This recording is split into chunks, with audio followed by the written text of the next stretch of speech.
স্বামীর সঙ্গে ঝগড়া করে বাপের বাড়িতে এসেছি। ঝগড়া করে আসার আগে স্বামীকে বলেছিলাম তোমার সংসার করব না। স্বামী তখন নির্বাক হয়ে শুধু চেয়েছিল। বাড়িতে পৌঁছাতেই ভাইয়া প্রশ্ন করল, কি ব্যাপার আয়েশা, তুই হঠাৎ বাড়িতে?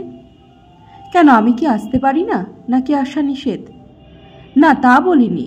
তুই তো সাধারণত আসার আগে জানিয়ে আসিস, আজ বলিসনি, তাই জিজ্ঞাসা করলাম। ও আচ্ছা, আমি একটু বিশ্রাম নিচ্ছি। ভাইয়া তখন বলল, ঠিক আছে, তুই বিশ্রাম কর, আমি বাজার থেকে কিছু নিয়ে আসি।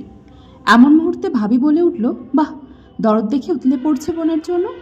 আমার বাবা মা এলে বাজারে যাওয়ার নামগন্ধ থাকে না, আর বোন বাড়িতে আসতে বাজারে চলে যাচ্ছ।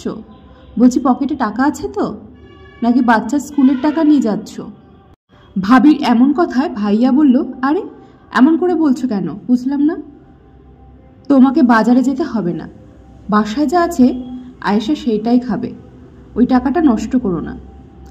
ভাবির মুখে এসব কথা শুনে আমি কি বলবো কিছুই ভেবে পাচ্ছিলাম না। পৃথিবীতে এই ভাইটি ছাড়া আর কেউ নেই আমার, বাবা মা অনেক আগেই মারা গেছে। ভাইয়া থাক, বাজার যেও না, বাসায় যা আছে তাই খাবো। ভাই মুখটা ছোট করে ঘরে চলে গেল। মনে মনে ভাবি চাই না আমি এখানে থাকি, তার কথার ধরন শুনেই বুঝেছি। যাই হোক, সেই দিন থাকলাম। আমার স্বামী আমাকে কয়েকবার ফোন করেছে, কিন্তু আমি ধরিনি রাগের কারণে। কিন্তু মনে মনে ভাবছি, সেই তো এখন আমার সব। পরের দিন যখন ভাইয়ের ছেলের সাথে একটু খেলছিলাম, পাশের ঘর থেকে চিল্লামিল্লি শব্দ শোনা যাচ্ছে।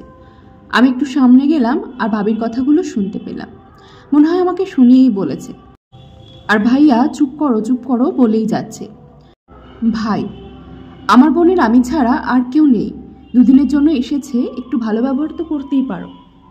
ভাবি বলছে, তোমার বোন কয়েকদিনের জন্য এসেছে, ঠিক আছে, কিন্তু তুমি কয় টাকা পাও? মাসের প্রথমেই যদি সব টাকা শেষ করে দাও, তাহলে মাসের শেষে কি করব? কথাগুলো শুনে চোখের পানি ধরে রাখতে পারছি না। ভাইকে ডাক দিয়ে বললাম, আমি চলে যাচ্ছি। ভাই বলল, মানে এখনই যাবি? হ্যাঁ ভাইয়া, এখনই যেতে হবে।